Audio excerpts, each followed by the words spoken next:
Thank you, Shepard, very much. The scene outside O'Hare International Airport earlier today, a lot of people striking there for what they call a living wage. They wanted up to $15 an hour. These are largely hourly workers. The airport pays them, not the airlines, at least directly. And their beef was the fact that they've been working a long time as airport cleaning hands. They also are wheelchair attendants, baggage handlers, or assist the baggage handlers. And they felt that they should get a bigger slice of the pie here, of what would essentially be, for some of them, a doubling in their wage. For some of them, a few dollars more. But let's just say you do not want to mess with coverage of such an event when it involves Jeff Locke trying to get to the bottom of what this strike was about. And then this happened.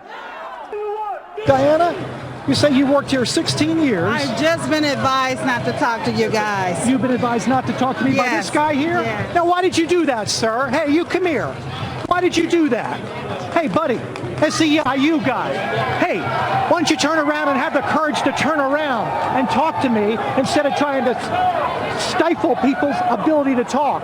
The woman had a good story to tell, and you tried to cut it off. So nice job. I'm glad you did that. But you're just on live television here on the Fox network. This guy just tried to stop me from interviewing somebody. I don't like that. I don't like that. We're not doing that. Yeah, you are doing that. This guy did it right here. Don't like that at all, Neil. All right, Fox Business Network, Jeff Locke. He is now reporting live from the interior of a trunk. Let's get to him right now. Jeff, how you doing now? What happened? This woman came up to me and had a compelling story. I was trying to tell her story, which would have been a benefit to the SEIU, the Service Employees International Union, which is trying to organize these workers. Some of the workers are paid very small amounts. This woman only gets to work 7 hours a day, so her employer can keep her from getting benefits or overtime. That's a great story. They would have argued for union organization. But the union only wants you to talk to the people they have already vetted and are sure they're going to toe the company line. And that's what happened right there. That guy just tried to block the interview, and he really ticked me off. I don't like that. It did, and you were remarkable to watch. It was happening live on FBN. We were covering it. But, Jeff, you know, as you said, this woman was, whether you agree or not with a hike in the minimum wage there for these workers, she was a perfectly fine spokesperson for that cause and for this strike. And you have an SEIU guy who's there who says, you know, was clearly trying to silence her. Now, she went back to talk to you. Did anything happen to her? Did that SEIU goon or whatever come back to her? No, I went back. We were still, as you know, we were still on live, and I walked back over to her because she and I had a perfectly nice conversation. I was quite sympathetic to her plight, and listen to what she told me later when after the guy I chased him away, and I went back to talk to her.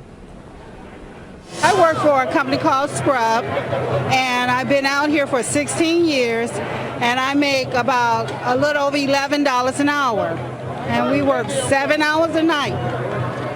You know, so you don't get benefits. There's no holiday pay or anything of that nature.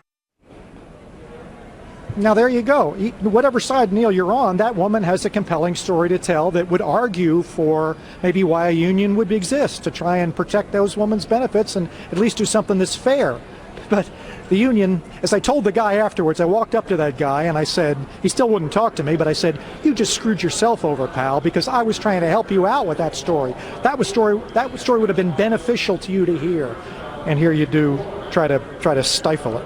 And That's why they get a bad rap sometimes. I'm sorry, my friend, but it reinforces everyone's worst suspicions that union folks, I guess, union workers are the ones putting these people up to the strike. That is not the case at O'Hare, but all of this around the 4th anniversary of the push for higher minimum wage, more to the point of $15 minimum wage, which seemed unthinkable a few years ago when they were first doing this. We're getting closer and closer to that level as it is. Yeah, I think if the presidential campaign recently concluded just taught us anything, is if you try to control everything and try to spin everything your way, it can come back and shoot you in the foot. It really can.